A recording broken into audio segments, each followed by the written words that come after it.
the main issue between China and India to you is like a border crisis, sovereignty. If Chinese Communist Party, as the dictator of the whole China, decides, okay, I'm going to give you this land, all the land you want, but you have to break away from Taiwan, would India do that? I know it's a hard question. It's a very, very difficult question. It's a very hard, yeah. It's a very difficult, but a very interesting one. 大家好，我现在呢在新德里，坐在我对面的呢是印度的一位中国学者啊，专门研究中国问题的和这个东北亚问题的，他是金达尔全球大学中国研究副教授、东北亚洲研究中心主任啊，就是Sriparna Pathak 博士，您好。你好。台湾人叫您娜娜是吗？娜娜。对。这个名字叫我就叫你娜娜好吗？可以可以。Okay, so we're going to do it in English because it explains things more clearly. Thank you very much for having me here. First of all, can you introduce to our audience yourself a bit, your experience in China? Sure. So I'm Sriparna, or Nana, as a lot of people in Taiwan call me. I've lived in China, in Beijing, and I studied in Beijing Language and Culture University for 2 years. It was a joint fellowship between the government of India and the government of China. So even though I lived in Beijing, I traveled to a lot of parts of China. Yep. Unfortunately, not to Xinjiang and Tibet, but pretty much every other part, including Yunnan and even Heilongjiang. So the diverse parts of China. So I've lived in China. I've eaten all sorts of food. Yeah. I can understand now because it's been a while since I've practiced speaking Chinese. I can still understand. And 2 years were pretty decent, pretty nice. Yeah. Well, what time was that? 2011 to 13. 2011 to 2013, and 2 years you have learned Mandarin pretty well to me. Yes. What rights do you think Indian people have that Chinese people don't enjoy? So first of all, we have the right to vote, and it's a constitutional right, which is why close to 1 billion people, 968 million to be precise, are going to vote this year. We are all eligible voters. If a person does not want to vote, that is also okay. There is no forcing. One might think that, it's just one person who will vote. What difference does it make? But the thing is, for us, this is a huge festival of democracy, which is why even in this heat, you will see people standing in queues, going and voting for their favorite party. So I think that's a huge difference. When we do not like certain parties, we kick them out. I think that is something that is not there in China. CPC is CPC. It's going to be there. If we don't like Congress, we kick it out. We don't like BJP, we kick it out. That's the first and foremost big difference. And in such a hot weather, and such a high voting rate, it's amazing. It's amazing. Yeah. So freedom of speech includes also the right to protest. In our constitution, there is something called Article 19, and in that there are a list of freedoms which you can do. You also have the right to protest. You have the right to dissent. You have the right to criticize, and all sorts of right to life, and so on. All sorts of rights you have. So you can protest, and if it's a peaceful protest, you will not be punished. Yeah, of course, if we engage in sort of breaking things or damaging public property, like what's going on in the United States. Yes, then there will be some sort of action, but not as high as the US. I've heard some of them are even being deported, or some of their, they're just being rusticated. That's a bit too harsh. That doesn't happen. But yes, if you go and kill someone, if you take someone else's life, there will be actions. But you have the right to protest. You have the right to criticize.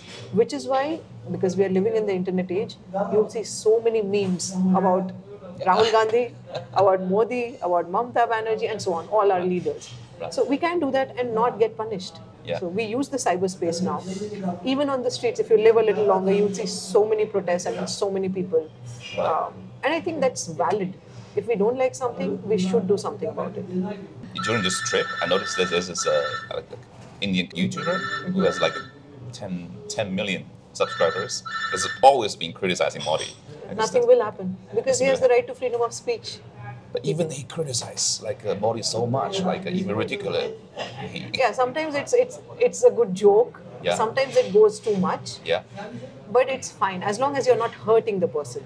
So you can say things. Yeah. If you're saying things, you're not hurting the other person, right? So it's fine. Make a stupid cartoon. Make a stupid cartoon of Modi. It's all right. Fine. Yeah, it's fine. You can make jokes. Okay. But I noticed one thing that here in India, I try to talk to a lot of people. Can we have a talk in front of the camera? A lot of people just be cautious. Be very cautious. They are afraid of some kind of consequence. I can sense that some kind of consequence that will happen to them. What are those consequences?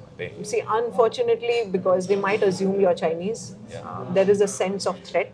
The moment there's a foreigner or there is Chinese, it might be censored. It's of course wrong, but a lot of people want to protect themselves. They don't want to be on foreign media just saying something randomly nonsensical or it being turned in certain ways. Right. So that is one thing. Second, it's hot, of course. Yeah. So that sense of self-preservation is there. But you'll see, we criticize. If you open my Instagram, you'll see all sorts of pages and channels and people are criticizing. So one thing is for sure, there's no pressure from the governments or parties to prevent them from doing interviews. From these two parties, Indian National Congress and BJP, I have not yet seen anything that will say that you cannot criticize.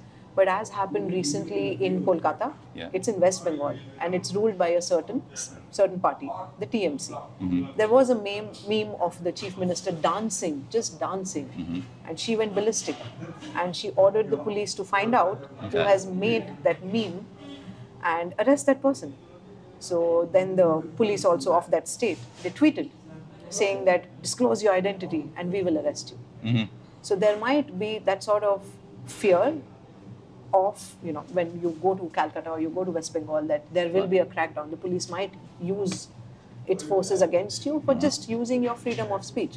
But I have not seen it being done by the BJP or by the Congress so far. So on state level, there are different regulations. Like people, state governments might do something like what's happening in Australia. Like some states ban the Nazi flag, some states do not. So there are different regulations, level of the regulations, tolerance of speech there. So we also follow the principles of federalism. There's a distribution between powers between the central government and the states. Right. So which is why different parties rule different states. BJP is not in all the states. Even in Delhi, if you translate into English, it's something called the Common Person's Party, which is ruling. So, there are different rules. Freedom of press? Freedom of press is there, even though a lot of Western media has been saying that the freedom of press has been declining. First and foremost, I do not understand as to how these narratives are churned out. How do you reach this conclusion? The fact that the media, even if you say that freedom of press is declining, you must have reached out to certain media, right? And they did tell you that, we are feeling threatened, etc. So isn't that freedom? If there was no freedom, how can a media house tell a foreigner that there is no freedom? There would be a complete crackdown or a lockdown. So there are these narratives, and they are very strategically aimed to, paint India in a certain way. India is rising right now. We will not be a challenger to the US. We have enough of our own problems.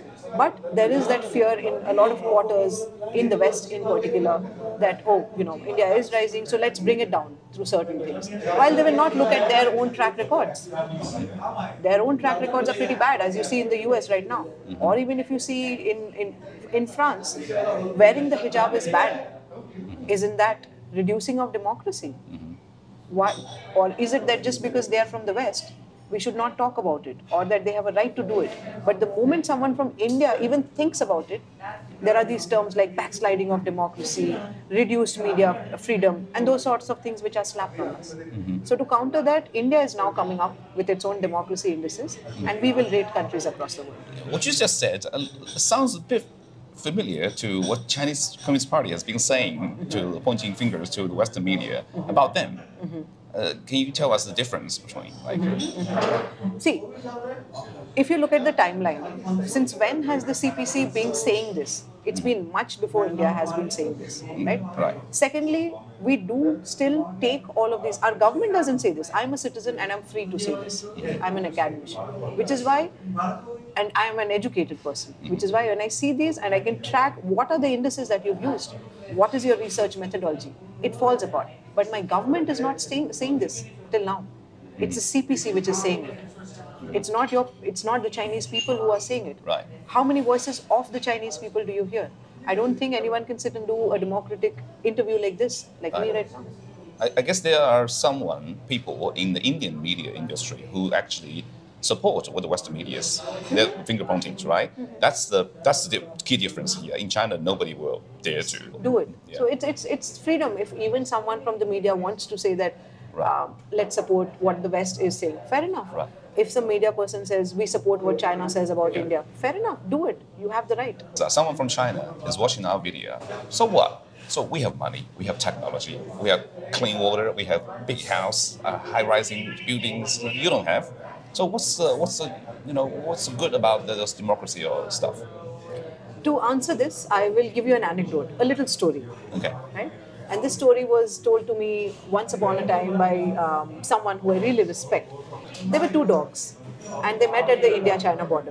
One was an Indian dog, and it was really scruffy and dirty and not bathed, and there were some fleas in his fur and so on. And he was barking. He was constantly barking. He looks across the border and he sees this really well-fed, big, heavy dog. Fur is really polished and nice and clean. And he has this really nice collar around his neck. And it has diamonds on it. But it's too tight around his neck. And he has a gag around his mouth. So he can't even bark. The most basic thing about dogs is that they bark. That is something which is given to every dog by nature. So the Indian dog goes and says, he first moves the gag off and says, how can you live like this? Because barking is what we do. So this dog says, why do you need to bark? He says, my masters are not feeding me well, I will bark. I will bark till I don't get all my rights, till they don't feed me well. But how can you live like this? So the Chinese dog says, look, my masters feed me really well. And I am happy this way. How can you live like this? So the Indian dog says, I will bark till I don't become like you, but I will never have the gag on my mouth. Slow and steady wins the race. Right now, if you compare India and China's economic growth rates, India is doing fantastically well. We are at 8%. China is not. Even though the CPC has said it is somewhere around 5%, independent research shows it's at 1%, 1.5%. Slow and steady wins the race. And we have the rights to bark. What's preventing Modi from becoming Xi Jinping? I think the rights that people have, the media has, will always ensure he doesn't become Xi Jinping. That sort of crackdown on tech is something which will never happen. Or that sort of indoctrination wherein Xi Jinping thought is taught to even children in schools, that is not going to happen. Because the moment it happens, even civilians like us, who are parents, we will start complaining, we will be out on the streets. And we have a very good judiciary which upholds the law. And it goes against the government also. It has criticized the government for some receipt of some funding, etc. Yeah. We have a very vibrant judiciary. So I think the ideals of democracy is what will prevent every leader in every democracy from becoming someone like Xi Jinping. Biden would have become Xi Jinping, would have, right? But it's democracy which prevents him. And they have elections as well. If people are not happy, kick them out. We can also do that. The moment we think that there's a compromise on the rights that we have, we can remove. It's just 5 years. We will have another voting. It's Modi's third term, right? Yes. In the Indian constitution, there's no term limits. There is no term limit. But in China, they changed the constitution to make no term limits. Yes. Are you saying that even if Indian have Modi have 4 terms, 5 terms, like many terms, that's because still there's some kind of force that keep him in check? See, if I were to judge objectively why he is very popular even right now, Right. even in the elections running up to his third term, Right. is because he has done a lot of things. In China, youth unemployment is so bad that the Ministry of Labor last year said that we will stop publishing the data. That can never happen here. Yes, we also have unemployment problems. Every country right now in the world has. No matter how bad the number is, You have to give out the data. And Modi has created that sort of an employment. Our growth rates have increased. Right. So he gels across generations. Old people like him, young people like him. It's because he has done something, he has delivered. Right. So which is why, and as opposed to the other party, the other dominant party, Congress party, his whole manifesto gives out clear-cut points. What does he want? What does his party want in the next 5 years? They are planning up to 2047. There are no plans in the other parties. So which is why he gets all this traction. Yeah. So which is why he has a lot of fan following. Yeah. I noticed that what Modi has been doing in the last 2 terms, something looks very similar to what the CCP has been doing in China in the last 2 decades. For example, like a big investments in infrastructures. So there got to be some kind of a house big, large-scale house demolition, and controversy will happen, things like that. So, do you think like Modi is like a copying what China has been doing? See, in India, there's always been this hope because, as much as the problems are in India with China, or the problems between India and China are, the fact is that historically, China has been an Asian partner. Yeah, we've had wars, but then we have certain similarities because we are Asians. All Asians have these similarities, which is why we've looked up to China because of the great amount of economic development that China has done. That has changed after 2020, after Galwan, etc. And now we understand that we have to do things our own way. That being said, if we could become a manufacturing hub like China has become because of Deng Xiaoping's 1978 reforms, etc., we would also want to do that. Look, both India and China have been deprived of the rights to develop because of colonization. So we want to do it. Now we are trying and getting inspiration from different parts of the world. Some from China, some from US, some from Australia, some from Japan, some from Korea, and so on. So we end up thinking that, India is going to go the China way. And you'll hear a lot of narratives, India is going the China way. Yeah. How are we going the China way?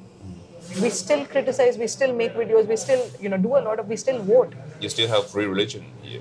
Still a free religion. You have the right to practice your own religion. Right. So it's not going the same way. We do things in our own way. And it's going to be a mix of the East and the West. It's going to be in the Indian style. Indian mode. Okay. So BJP, Modi's party, actually represents Hindi nationalism. I heard that term lots, Hindi nationalism. So if you have Hindi nationalism, people in China, especially those wolf warriors, say like, what's wrong with Chinese nationalism, promoted by CCP? See, Han nationalism is different from Hindi nationalism. Are you saying Han nationalism, not Chinese nationalism? Han nationalism. Because, generally when we talk about Tibet, it's actually Han nationalism. It's Sinicization of Tibet or Sinicization of Xinjiang. That is not happening here. There was a Pew report which was conducted, which is not done by India, of course, it's independent, which showed that 89% of Muslims in India are happy under the BJP rule. Now, if you say Hindi nationalism or Hindu nationalism, Muslims are not Hindus, they practice a different religion. So why is it that they are happy under the BJP? The Pew report has done this. Which survey was that? Pew. Pew. Yeah. So it's not being done by us. So we want development. We've been tired of just being subjugated by the colonizers. Because of colonization, this percolated into our culture that we have been yes men and yes women. Whatever we get from the West or from China, we say yes. But we are tired of that. And this government is trying to teach the people that respect yourself. So if that is nationalistic, so be it. Why are Westerners not called nationalistic? Why is it that it's always slapped on India? Well, because we exhibit certain traits of the West and we are Asians like the Chinese are. So it's very easy to constantly, from both the sides, we constantly get these bombardments. The West also bombards us with these narratives, with these terms. China also says its own things. So, and we are stuck in the middle. And we just want to do things our own way. Hindu nationalism, I think it's coming up because the Ram temple was inaugurated by this government. But the thing is, if certain people are being given a place to worship, isn't that democracy? Why is it wrong? Why is opening up a temple for, India has the maximum number of people here follow Hinduism. So why can't they worship? This temple was due for 400 years. So I think that is democracy. So it is not going the China way because it's a Hindu temple. It's a temple. CCP is not going to open a temple. That will never happen. As much as the rights to freedom of religion might be there in the Chinese constitution, the fact is on the ground, people don't have the right to religion. In India, people do. I guess a lot of people understand your attitude towards CCP and their way of governing. A lot of people in China, they are talking about how we can change that. One way is through revolution. Of course, there's another way, non-violence way, but that will make people think about the non-violence, non-cooperation movement by Ms. Gandhi. There's arguments saying that non-violence, non-cooperation movement succeeds just because it was against the UK. It was against that kind of regime, not CCP. Do you agree? That's a sole difference in there. I think, again, the basic difference here is that the UK was a foreign power. It was a colonizer. Yeah. The CCP is from China. Xi Jinping is Chinese. Xi Jinping. So it's a government, right? Yeah. I don't want to discourage the people who are peacefully protesting in China. There is always hope. Let's hope that, it's generally said in India, we say that, there are one drop also counts. Every drop together will make an ocean. So everyone's effort matters. The white paper revolution did bring up results. The very draconian lockdown ended in China. So it's not like it's not going to be successful. But yes, there are differences. I think two primary differences. First is that CCP is Chinese. So it's going to be a little bit more difficult. B, the epoch of, and UK is not Indian, of course, even though they ruled us for 200 years. Second is the epoch of history. Right now, there's too much of surveillance which the CCP conducts in China. Okay. Facial recognition technology, the social credit system, etc. So even an attempt or even an email, which might not even be, to upset the rule of the CCP, which might just be a normal. If it's seen in a certain other way, there will be a crackdown upon that person, upon that organization. The UK, well, we kicked them out in 1947. Before there was no technology back then. So there was not this sort of surveillance. So if we can think of ways, if Chinese people can think of ways how to overcome these two problems, I think it'll be successful. People need not give up hope. Because I do, well, from whatever I read, from whatever I heard from the people that I talked to when I was living in China, there are quite a lot of people who would want a better lives for themselves. So let's hope it works. Let's hope peaceful demonstrations is always the best way out. It worked for us. Yeah, it took 200 years, but it worked.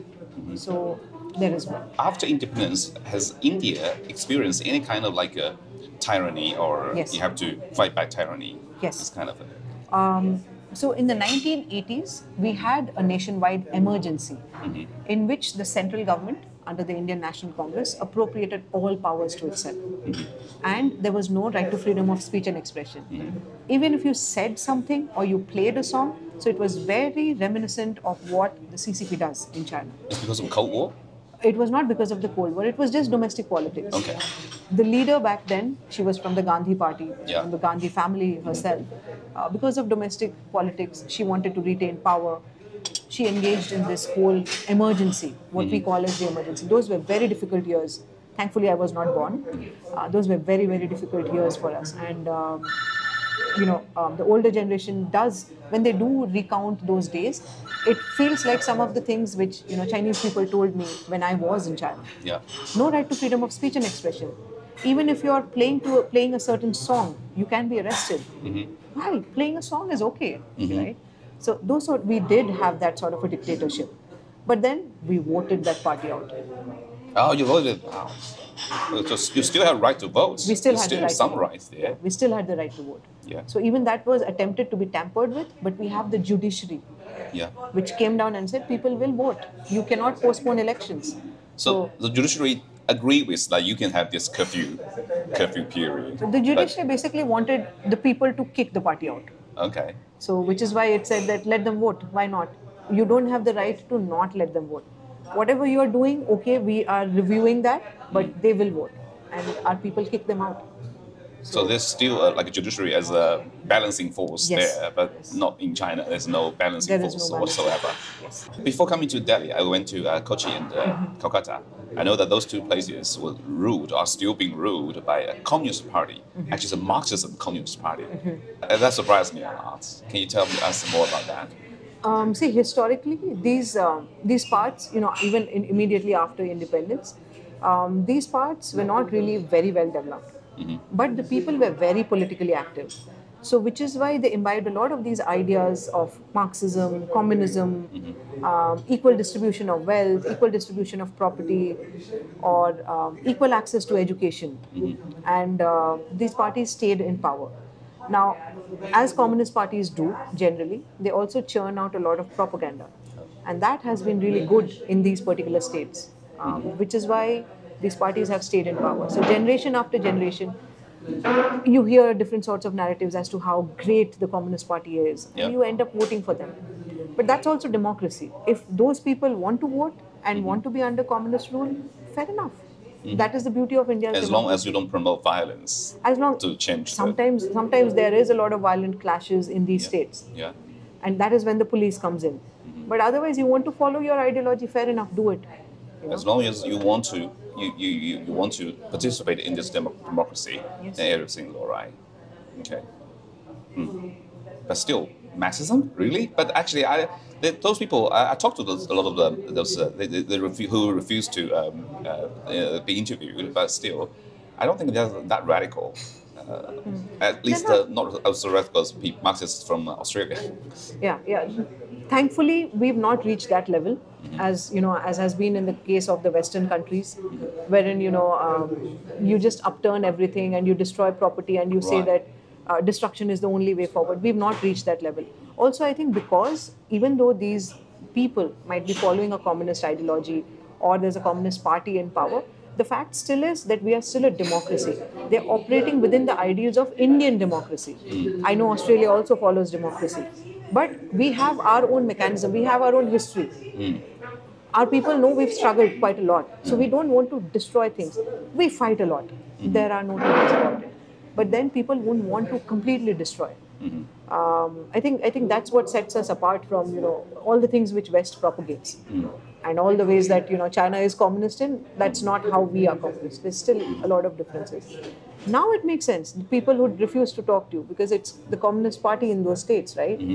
So if you say something against the Communist Party, yeah, there might be a crackdown on you or on them. So all right, let's talk about the Indian ban of all the Chinese apps. And even I know that a lot of the Chinese nationals told me that it's so much harder for them to apply for Indian visa. We all know that happened because of the border crisis, right? Can you tell us more about that? Sure. So on the same day that 20 of our soldiers got martyred at Galwan, we also had 40,000 attacks on our cyberspace, most of which got traced back to China.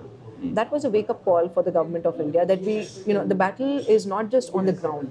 The battle is also in the cyberspace. And we have to protect our citizens because most of us are on the internet. This government has ensured that we have cheap internet and we have cheap phones. Not mine, but we have cheap phones. So which is why we need to protect our data. We need to protect our identities, etc., bank account details, and so on. A lot of Chinese apps in India have scammed Indian people. And there's a whole list. Even after the bans, I think we banned more than 300 apps. Even after that, there are apps which are still Chinese and which are still functioning in India. If you look at data from just the last 5 years of all the South Indian states and the number of people who got scammed by this, there are more than 10,000. And there's nothing the government can do about it. Yeah, but there's nothing we can do about it. Because how can we reach the scamster sitting in China? We can't. There's no bilateral cooperation. We do not have that sort of a cooperation. China is never really going to engage in such sort of cooperation anyway. So we had to protect ourselves because the battle is not just on the battleground, it's also in the cyber domain. So we started banning the apps. Right now, even in the West, there is so much of discourse on let's ban TikTok, etc., because it has nefarious contacts with the CCP, with the Communist Party of China. And it does engage in stealing your data and sending it back to a cloud which is based in China. So we took the first step. We protected our citizens. So that's one. Second, visas have been weaponized, not by India, but by China. Even if you look at journalists, you need journalists at least to tell each other's story. If we are thinking of cooperating, you'll need to have someone who speaks Chinese, who understands the mechanisms, laws, understands the geography, the place, who can report from there. Yeah. Similarly for Chinese journalists in India, who knows that different states have different laws or different climates, different geographies, and we can report. China kicked our journalists out last year. Yeah. China kicked our journalists out, so we did the same. Because why should we not give it back with the equal amount of love?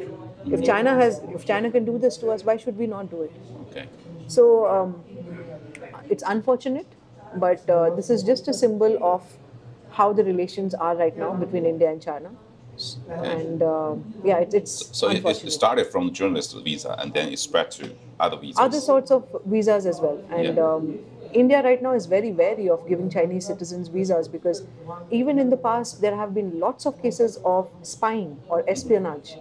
We host the Tibetan government in exile, and in the settlements where the Tibetans have settled in different parts of India, there have been Chinese spies who have come on work visas or on tourist visas and have gone and tried to collect data about these Tibetans. So we have given them that protection. They are not Indian citizens, they are still Tibetans, but we have said, okay, this is also your home. We are sharing our home with you. So we have to protect them.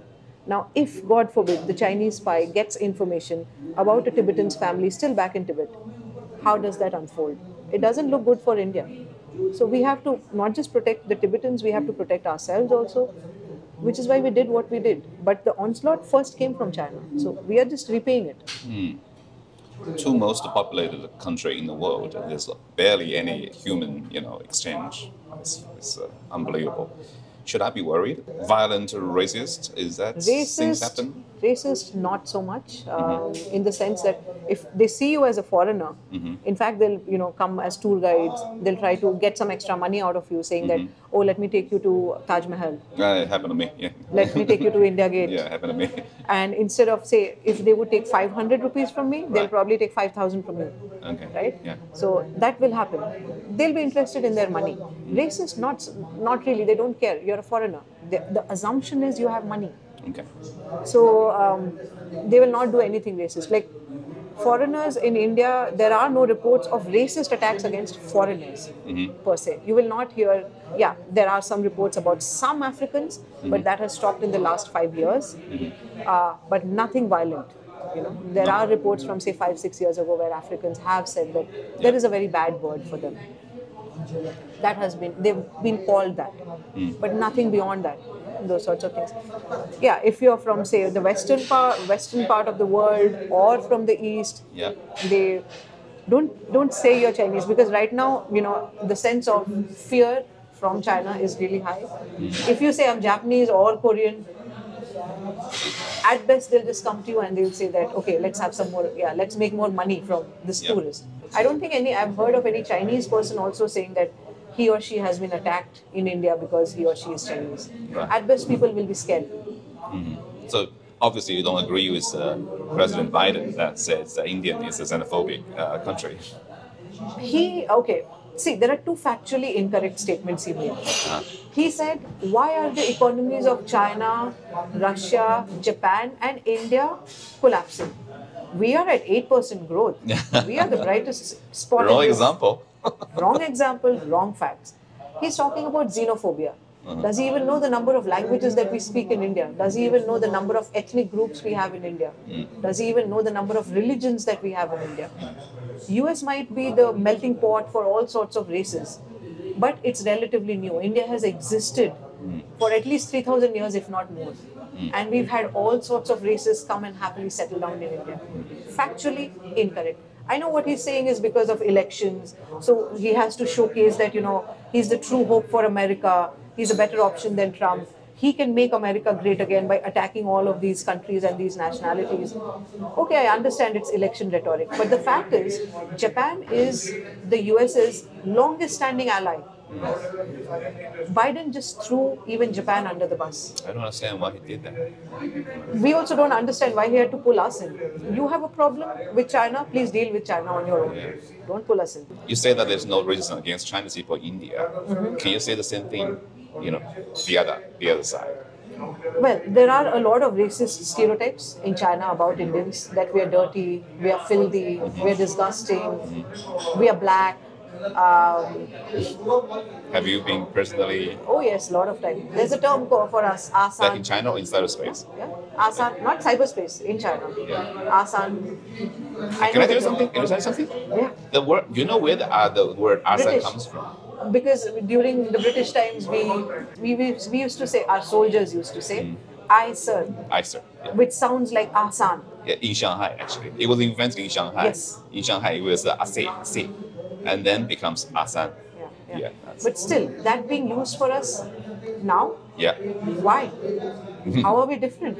And even if our soldiers were there, It's not like we were a free country. The British forced us there. Our soldiers wouldn't want to leave their homes and go there first. So that's a racist term. I've been subjected to it. All sorts of racist diatribes. So your Ganges is full of dead bodies. Really? Yeah, some people do immerse the dead bodies. Even if you say that, it's a part of someone else's religion. Please respect that. You want respect, respect the others first. First is that. Second, Indians are dirty. How? How are we dirty? Why are we dirty? Why do you have this perception about us? We can say a lot of things about China as well, because we all know where the COVID-19 emerged from. We don't need those sorts of things. Chinese people do. So, why are we called the dirty ones? What is this racist diatribe? So, I've been subjected to a lot of... How do you deal with this? Well, I would generally mix with the good Chinese friends that I had. Yeah.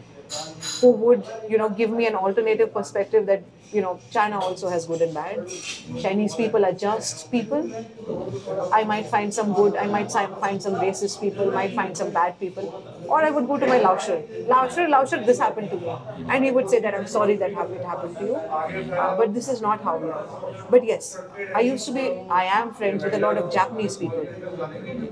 When the Senkaku Islands dispute was, again high, we were in Wuhan for a, excursion. And we saw, and they felt really threatened because services were refused to them. I remember going to an alcohol shop and we wanted to buy some alcohol. My Japanese friend, he was wearing the mask because Japanese people were scared of pollution even back then. So I was doing the talking. So immediately the shopkeeper asked, is he Japanese? Because if he is, we don't serve the Japanese. So I said, no, we are just Indians. Thank God he was wearing his mask. And he said, no, look, we are just Indians. Somehow we managed the situation. But they did feel threatened. A lot of Japanese cars, a lot of Japanese companies, etc. were attacked when we were in China. I saw all of that. Wow. That is not the case against Indians yet. But I don't see it not happening to us in the next 10 years if our border continues this way. And the government is not doing anything about it. It's just increasing it because on the cyberspace, nothing can be there on the cyberspace in China unless the government approves of it. But then there was this racist video about us called The 7 Sins of India, wherein there's a turban-wearing so-called Indian and he's doing the very stereotypical Indian head nod, and there are racist diatribes against us. So it's not like the government is doing anything to end it. It's just pushing it forward. I saw you just saying like a virtual journalism. 印度点火，中国点火, that kind of make you very angry. I can see that. I can make you angry. Yes, because I lost some of my loved ones during COVID. Okay, sorry to hear that. It's fine. And one of those burning pyres, which China might have shown, could have been my loved ones. We respect the dead. You don't use it for your own purposes, just to show that your country is great. Fair enough, your country is great. Right. Why do you disrespect my dead? Why do you disrespect my religion? Why is it that I don't have a right to practice my religion? Why is it I don't have a right to respect the one who has departed? We are already hurt. We are hurting because we've lost so many people. But then you want to showcase, look, China is, reaching the moon and Mars. All of that failed because China had the 3-year lockdown. We didn't. And there were more number of people, the numbers we don't even know because China is autocratic, than the ones who died in India. Vaccines failed over there, ours didn't. Slow and steady wins the race. But in this process, what we understood from Chinese portrayals of us is that we are really disrespected. There is no respect for us. So it feels bad. When I was talking to people from Taiwan, we always come to this one argument. Even if China become democracy someday, will that guarantee them from trying to take Taiwan, right? And so the same question applies in India here, because we have the China and India relationship is very bad. But even if China become a democracy, will the relationship become better? Can you imagine? So I'll say one thing about Taiwan, because China, the PRC and Taiwan, largely they have the same histories. It was one country before Chiang Kai-shek had to flee to Taiwan. So even Taiwan claims our Arunachal Pradesh. Taiwan does, because it was born out of the same country, right? Right. So Taiwan has the hope that one day it can conquer the motherland or the mainland, right? So the moment it captures the mainland, automatically its claims start with India's Arunachal Pradesh, right? Despite that, we know that Taiwan also wants to claim Arunachal Pradesh. Despite that, we have good friendship with Taiwan. We follow the One China policy, but we have very good relations with Taiwan, and it's only growing in the last 3 to 4. Under Tsai Ing-wen, under Modi, it's just been growing. Yeah, we are friends, great friends. We are democracies. We have problems, but we don't poke each other. We also know Taiwan has issues. Taiwan knows we have issues. We don't problematize each other. If, say, China were to become a democracy, would it give up the claims to our sovereign territory? First question is that. If it does give up, I think some of the problem would get reduced. Second, would it stop supporting Pakistan? Because Pakistan gets a lot of funding from China and then it uses for terrorism against us. Would that stop? I think even if it's a democracy, unless these things get sorted out, or if China is a democracy, would it start supporting us to get a seat at the UN Security Council? Look, we are a country of 1.4 billion people, the most populated country in the world. There is no representation of us, of 1.4 billion people at the UN. That is wrong. We've been talking about it. We get a lot of tacit approvals from other permanent P5 members. China is the one who always vetoes it. Would China be willing to change this?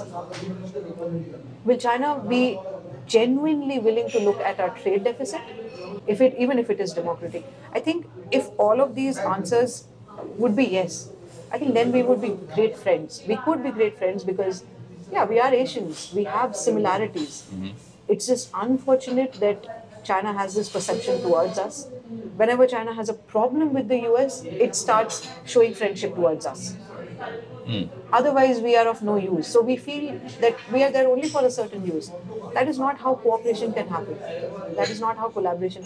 Even if China were to become a democracy, if, at least answer to these 4 questions would be yes.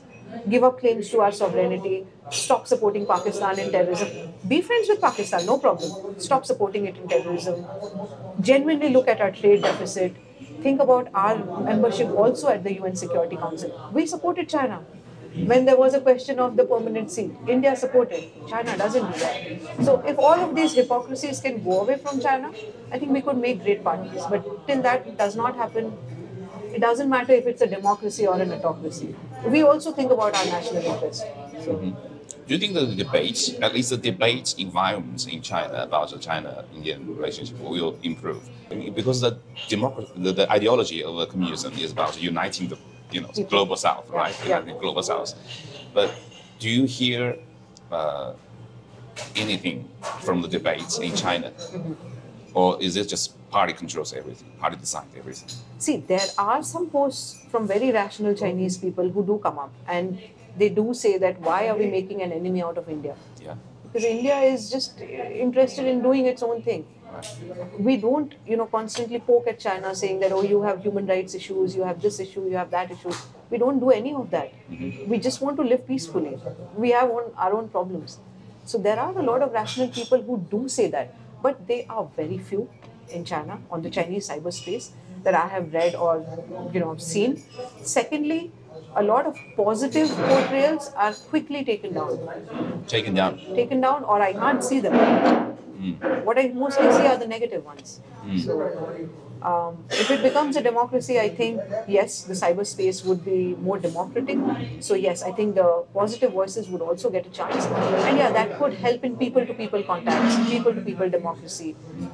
Maybe more Chinese people would be willing to study in India, work in India, similarly for Indians. And that could help a bit. So, democracy would be a good way out, but it wouldn't be it wouldn't be like a foolproof solution to the India-China problems. If that day comes, can you imagine Indian people lobbying in China for Indians' interest and Chinese people lobbying in India for Chinese interest? Is that possible? It's very much possible. Yeah. So, and that would be great, Yeah. Because we have a lot of similarities. Even if you see our cultures, you will find similarities. So, I think we can do things together, but it's just that, just the way China or Xi Jinping says that, their Chinese sovereignty matters, Indian sovereignty matters too. It should not be assumed that India is any lesser. We talk about friendship. We don't use the word alliance. like the West does. We always say, let's be partners, let's be friends. Because when you say friends, it's a relationship of equals. Allies are when there's a power differential. I will be your ally, you be my ally, you are more powerful than me. We don't believe in that. We want equality. If China can give us that equality, fair enough. Let's end this interview with a very hard question. Okay, it sounds to me that the main issue between China and India to you is like a border crisis, sovereignty. If Chinese Communist Party, as the dictator of the whole China, decides, okay, I'm going to give you this land, all the land you want, but you have to break away from Taiwan. We become friends. Would India do that? It sounds like the most pragmatic way. I know it's a hard question. It's a very, very difficult question. It's a very hard, yeah. It's a very difficult, but a very interesting one. Yeah. I don't think India would agree.